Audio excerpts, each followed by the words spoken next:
So we've amended our national curricula. Starting from February this year, every single student in Kazakhstan has to take AI courses, not just any courses, very practical, tailored courses, which teaches how to use AI properly. Not just theory, how algorithms work, large language models, generative AI, but proper certificate-based training, how to train your dragon. Hello everyone, welcome to Wise Conversations. It's my pleasure to host His Excellency Minister Sayasat Nurbek, who leads the Ministry of Science and Higher Education of Kazakhstan. Thank you. Of course, it's a pleasure. So, Minister Sayasat, I would like to start this conversation by building up on your own trajectory. Your experience spans psychology, international law, geopolitics, public policy, edtech, and national skills development programs.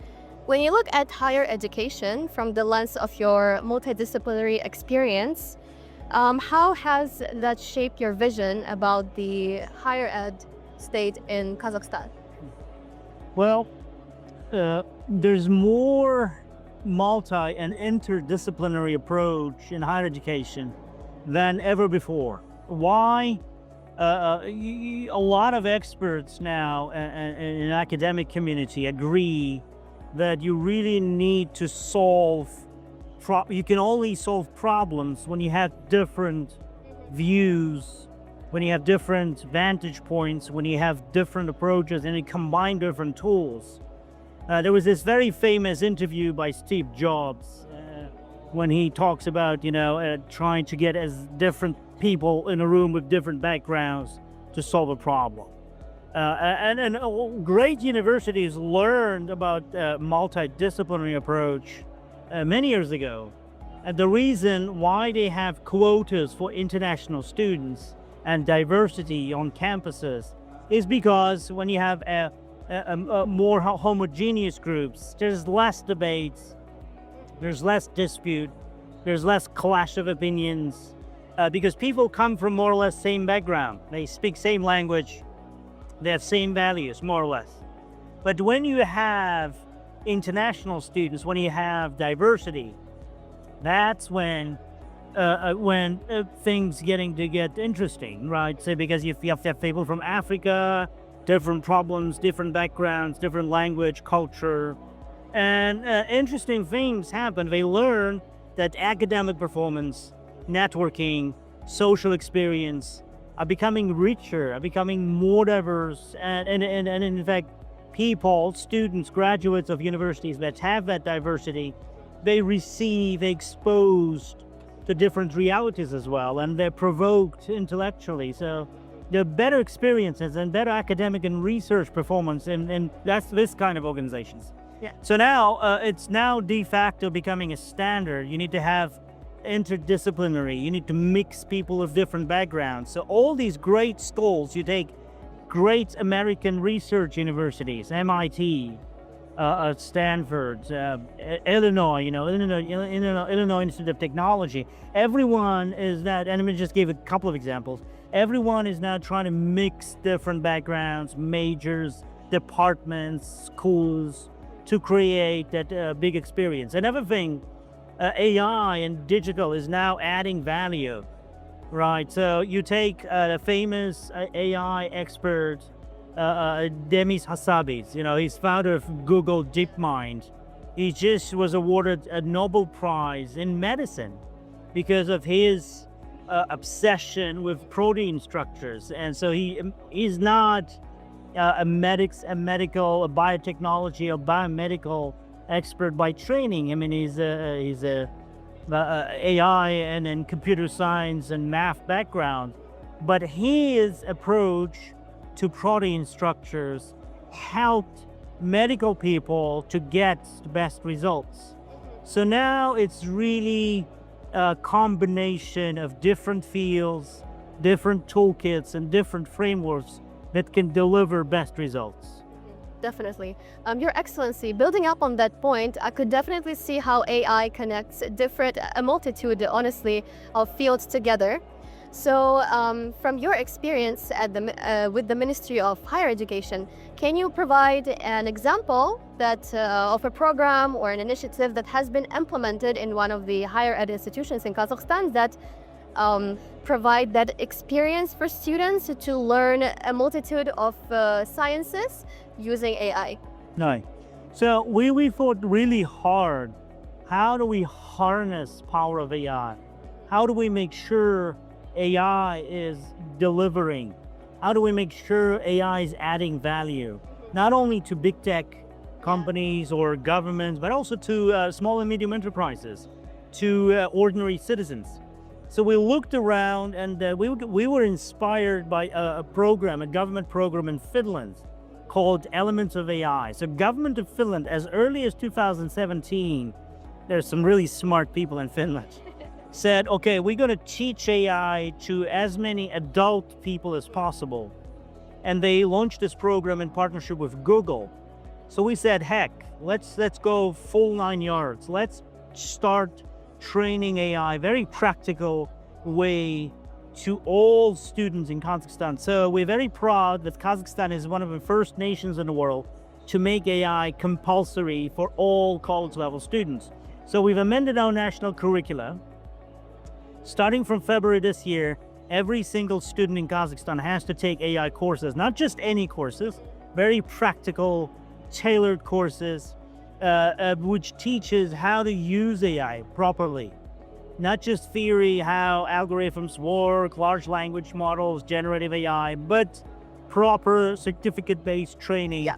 So in this 6 months, we were able to train almost 80% of all our undergraduate students. So out of 650,000 students, over almost 600,000 already received this specific training. We didn't stop there. The main goal of this program is to, one, train all our students how to use AI, two, teach them some AI entrepreneurship. So we have designed a course in partnership with Paul Kim, a very famous professor at Stanford University, now left Stanford, it's called AI entrepreneurship. So it helps to identify any student, any faculty member, how to identify business niches where AI can create or add value. It's a very interesting program. So we didn't stop there on the stage 3, stage 4. Every student will have some computing power and some seed funding so he can start his own project. So that's where things get interesting again. So you have, let's say, a history student, a social sciences student, but he can use AI, his new skills in AI, and he can have some computing power from either of 2 national supercomputers or 4 smaller supercomputers at 4 of our national universities to train an algorithm to, for example, decipher old manuscripts, or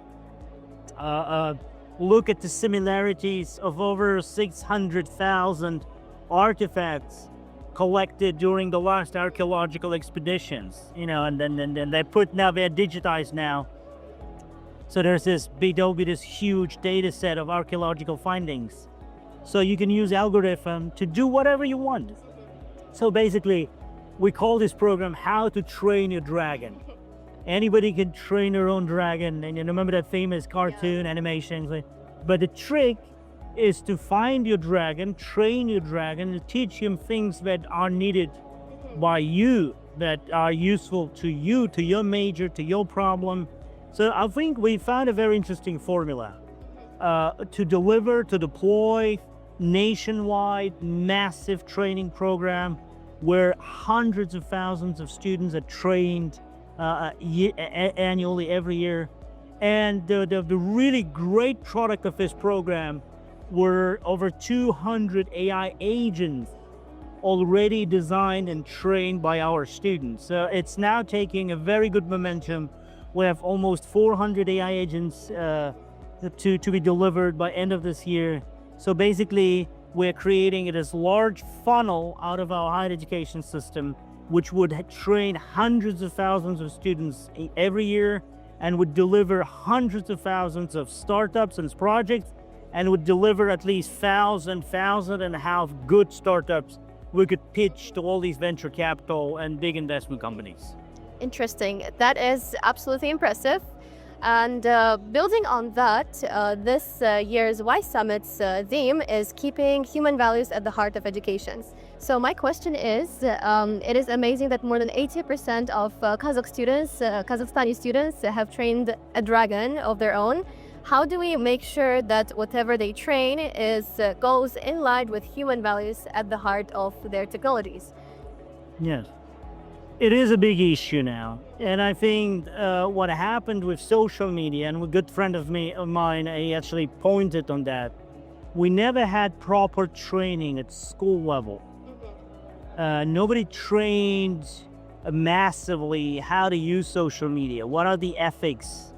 What's the journalism principles and journalism ethics? Because in case of mass media, in case of journalists, you have certain guiding principles. I mean, you know that all journalists are trained what is ethics, journalism ethics. There are some regulations, and you get punished if you abuse your power, or you could be sued. But in case of massive social media platforms, it's becoming a huge problem. Especially with children, you can't really sue children for it. No, you can't do teenagers. I mean, well, what do you do? And then the freedom of speech and everything kicks in.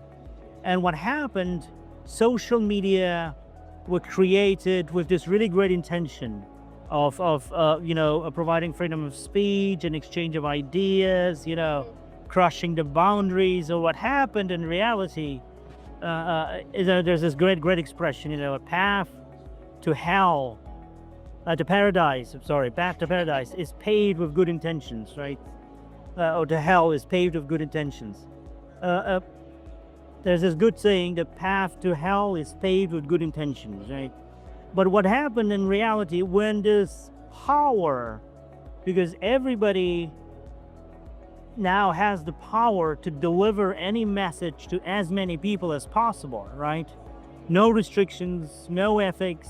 It's just your emotional, subjective take and vantage point on certain events that occur. But this power gives you an amplifier. It amplifies your message to millions and millions of people and audiences. So the worst we had in human nature, the hatred, lies, bigotry, is now amplified as well, right? And we have this skewed, distorted vision of reality. You look at the social media, oh my God, and the reality is very different. The fake news. Now think of AI. Very soon, as it happened with any technology, AI will get cheaper. Very fast. It will happen really fast. And it will be available to millions and millions of people, maybe billions. And think the power with no ethics. And just fake news, that fake identities, propaganda. It's just the beginning. The things we witnessed this year, next year will be much worse. Propaganda, will be disseminated, and it will be very visible. It will be, it's becoming much, the quality of these videos, fake videos and fake animations, AI generated videos is becoming much, it's just very much closer to reality. With time, algorithms will create this very powerful storytelling, which will be deceitful. And, Noah Harari, that famous Jewish professor of history, in one of his interviews, he said one of the biggest threats from AI is that it will have power and potential to create fake narratives, not only for individuals, but of whole countries, for whole ethnic groups. So we think in case of Kazakhstan, the only way not to fully eliminate this threat, but diminish or to have it, have a check on it, is by providing this massive training. And AI ethics is big part of our training program. Cybersecurity, digital hygiene, because AI will impose much greater risks on personal security.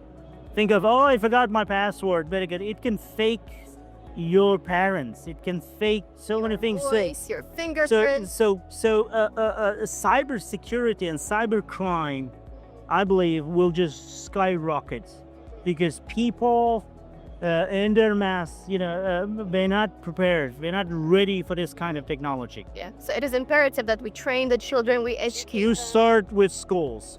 So you take countries without training mandatory, like a compulsory policy.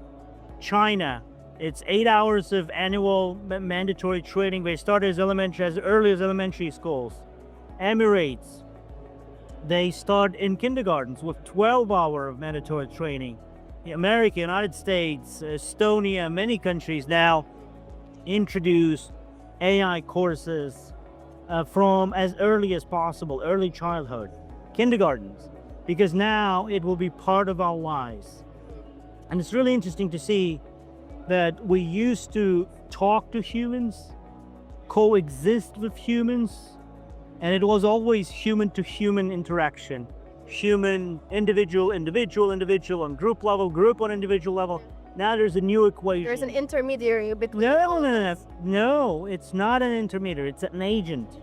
For the very first time in history of humankind, we have created not just a tool, because any tool cannot replicate itself, cannot learn and evolve.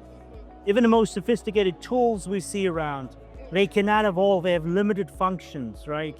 So the camera, the mobile phones, microphone, they're limited. They can't learn, they can't evolve.